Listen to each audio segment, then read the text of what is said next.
Diallo, Amadiallo, comes that the wing now scores a goal. Oh, Amadiallo.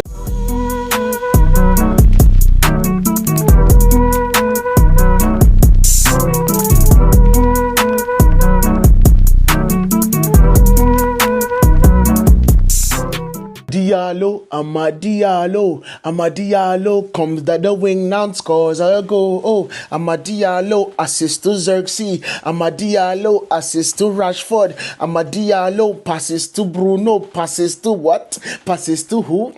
Amadiallo, comes down the wing now. Amadiallo, 5'6". I be 5'6". Scores a goal. 5'6", boy, he's strong like an ox. Amadiallo, 5'6", boy, he's strong as an ox. Amadiallo, our wing back. You can touch him now. Amadiallo. This is a beautiful, man. I'm sorry, I had to sing it. It just came into my head. What are you talking about? What a kid. What a footballer. Amadiallo is an honest, humble, exciting football player.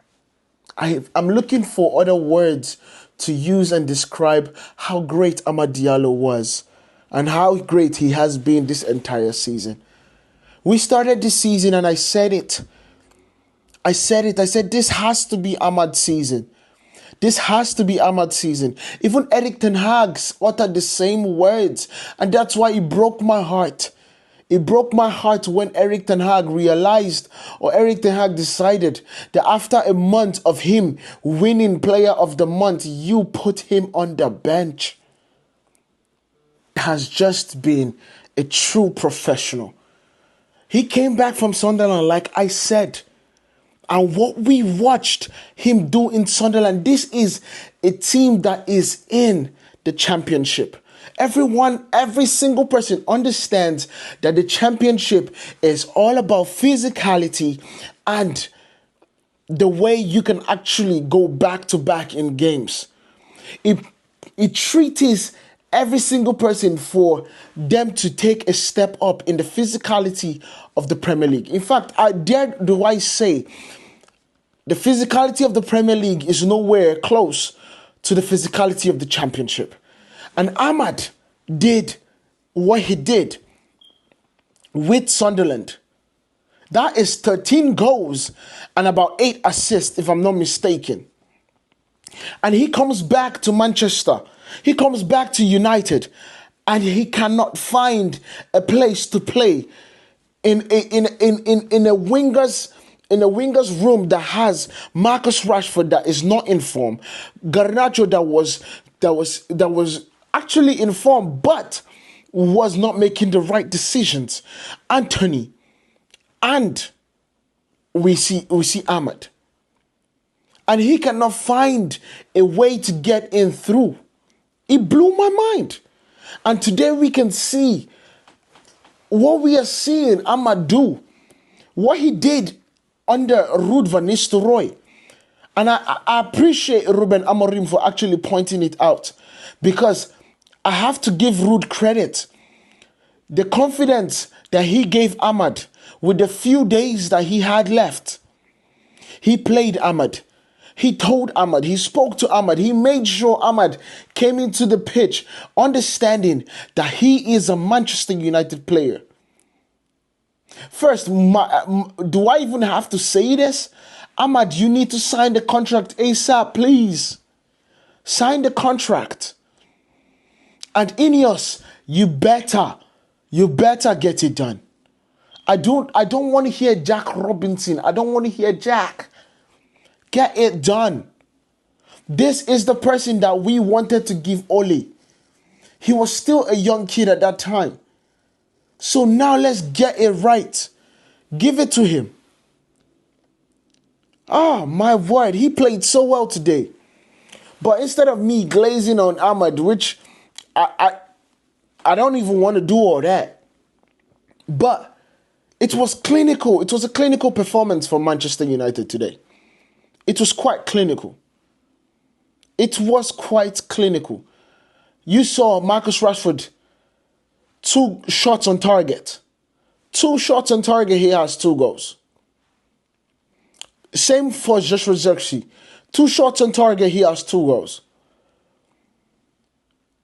Bruno Fernandes, 2 big chances created, he has 2 assists. Amad Diallo, 3 chances or 4 chances created, he has 2 assists. This is just beautiful. If we keep on doing this, we will be challenging for everything. If we can be clinical like this, we will be challenging for everything. Every single thing. Of course, I've already spoken about Amad Diallo. So I don't need to go into, even though he is my man of the match. And I'm going to create the spoiler right now. Amad Diallo is my man of the match. But then let's go into the rest of the game, the rest of the players, the rest of the team. We saw Kobbie Mainoo come back. He hasn't started a game for Manchester United since, I think, October. He's coming back from an injury. We saw him actually lead the line in the midfield, have the passes. Him actually playing with Casemiro, I was a little shocked and I was a little scared because you can outrun that midfield. And with the likes of Njai of Everton, I was a little scared that we would not have a lot of cover. Because Amad Diallo defensively, be it that he's so good going forward, he needs help covering Njai most especially. However, Ruben got it right today. He wants to see the entirety of his players. And he made a lot of rotation. And he brought in Kobbie Mainoo, which was pretty good to me. I think that was a good decision. It's against Everton. The sad part about it is Kobbie Mainoo would not be facing Arsenal next week. He will not be facing Arsenal because he got a yellow card.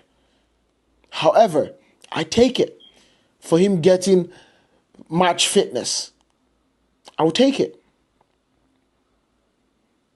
Casemiro didn't really have to do much, but he did his job. He mopped up things. He cleaned up situations, which is what a defensive midfielder should be doing. I shouldn't need to know that you're there. I should just feel that we did not get a lot of opportunities against us. And that will be it. That honestly will be it. So it's a beautiful thing. Honestly, a beautiful thing to see today. And then the back 3. Oh my God, Mazraoui. Oh, Mazraoui is a blessing. He is a blessing from above. He is a blessing from God. Mazraoui, we bought Mazraoui for £12.5 million. I repeat, £12.5 million, and it is the bargain of the season. The bargain of the season. He was dropping 7. He honestly starts the game 7 in terms of a rating, and he only gets higher. He only gets higher. And that is Mazraoui for you. Of course, going to Matthias de Ligt and Martinez, it was quite a simple game. They mopped up what they needed to mop up. They cleaned up what they needed to clean up. And of course, they worked in tandem with Andre Onana to get a clean sheet. And all is well in the defensive field. All is well in the defensive room. All is well in the defense. Now we go to Diego Dalot. Of course, Ruben Amorim understands that is not his great suit. Playing that left wing back is not his best fit. However, there's no displacing Amad in the right wing back and how Amad is playing. But I know Diego Dalot is such a good of a player that things are going to work out. Things are going to work out. I am just waiting to see how it actually does. And then you see the 2 10s, which was a brilliant move from Amorim. Because when it comes to the lineup, you saw the two tens in the middle as Bruno Fernandes and Marcus Rashford. And then you saw Joshua Zirkzee line up as the number 9.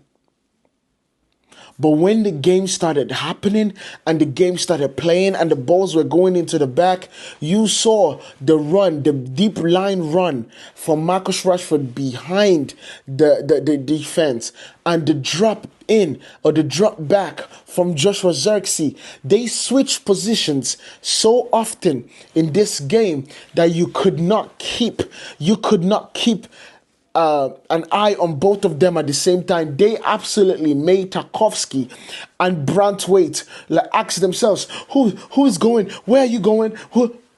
They got so confused because Joshua Zirkzee would drag a defender out of position, and he created an opening in the back line for Marcus Rashford to run in there, and it worked perfectly.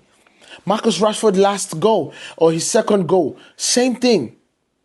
He ran in behind, and the sweet pass from Amad Diallo, bang, bang, Begalo. Finish, go. Joshua Zirkzee came into the box, they arriving in the box late, gets his opportunity for the cutback. And he actually scores 2 goals today. Actually scores 2 goals. Joshua Zirkzee, I've kept on saying it, that the person we saw in Bologna did not all of a sudden disappear in a summer. The kid we saw in Bologna did not all of a sudden disappear in the summer. He is a good player. You just need to put him in a position that his strengths would actually shine through. Joshua Zirkzee is not going to be bombing the space behind the defender. He's not going to be running and nudging players for second balls. He's not. That is not his game. He's not as aggressive as I know we want him to be. However, what he knows how to do best, there are very few people in the entire European structure of football that can do it just as how he does it. He is a football player. And I can't wait to see him score more in the Premier League. I can't wait. Now on to Marcus Rashford. Today. He was running aggressively. He was running like the ground owed him something. And he was a kid doing tantrum and just stomping and moving. Marcus Rashford was running aggressively today. And when Marcus is playing with that aggression and with that confidence, there's no stopping him. Try it, let's see. Try and stop him, let's see. 2 goals today. All with the switch of a mindset. All with the switch of a desire. All with the switch of I want it more.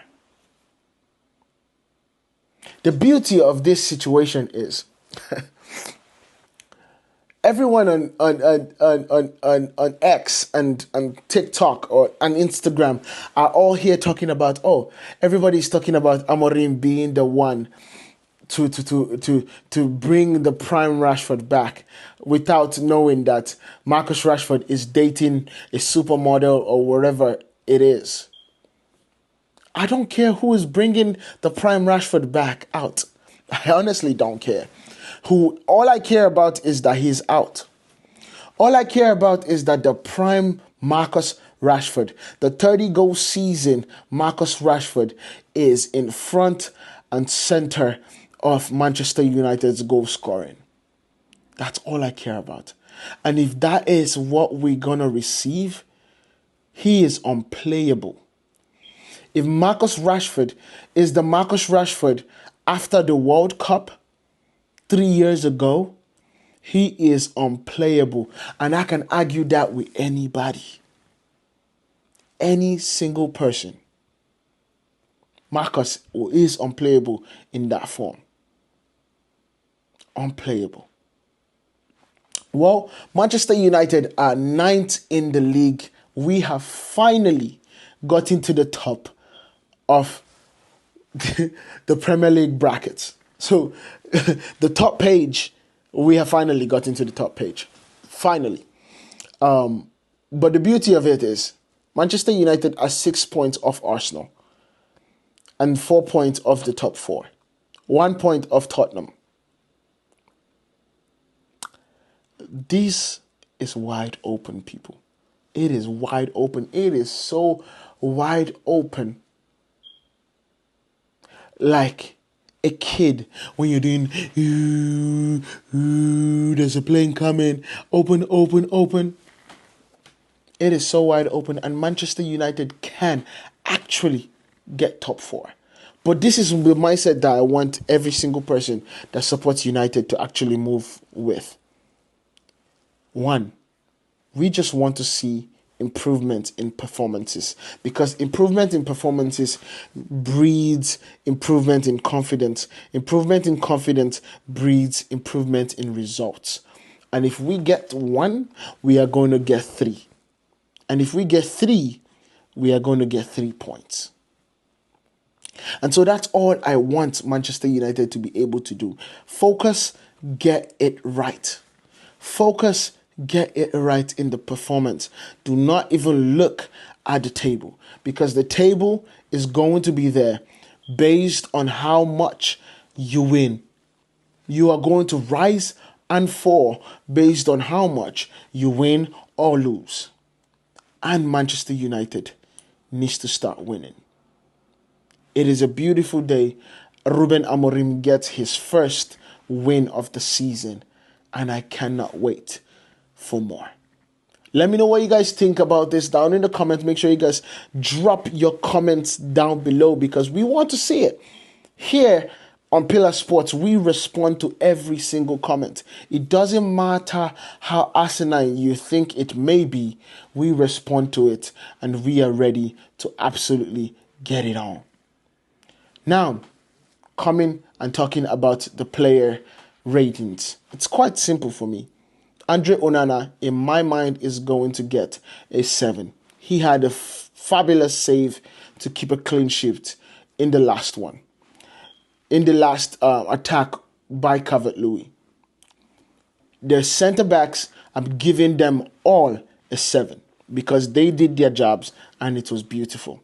Now the wing-backs, Amad Diallo is going to get a perfect 9.5. I know it's not perfect, because why are you giving a 9.5? Why can't you give him a 10?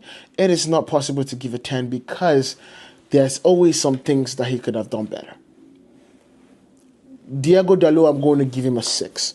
Kobe Mainoo and Casemiro, they're all going to get 6.5s for me because they did their job. It was an average performance from both of them. They absolutely did what they were meant to do. Nothing really special, especially with Kobe, that he's just coming back from injury, so we do not want to stress him too much. In the midfield, we are looking at Bruno Fernandes and Marcus Rashford. Bruno gets me, I'm going to be giving him a 7.5. He got 2 clear-cut chances. However, he's still losing the ball, and his ball retention dropped from last weekend, so I kind of have to dock him a little bit. Marcus Rashford gets an 8 for me. It's a beautiful performance. And then you see Joshua Zirkzee gets an 8 for me also. Let me know what you guys think about this down in the comments. Make sure you guys hit that like button, hit that subscribe button if you haven't. I will see you guys in the next one. Peace.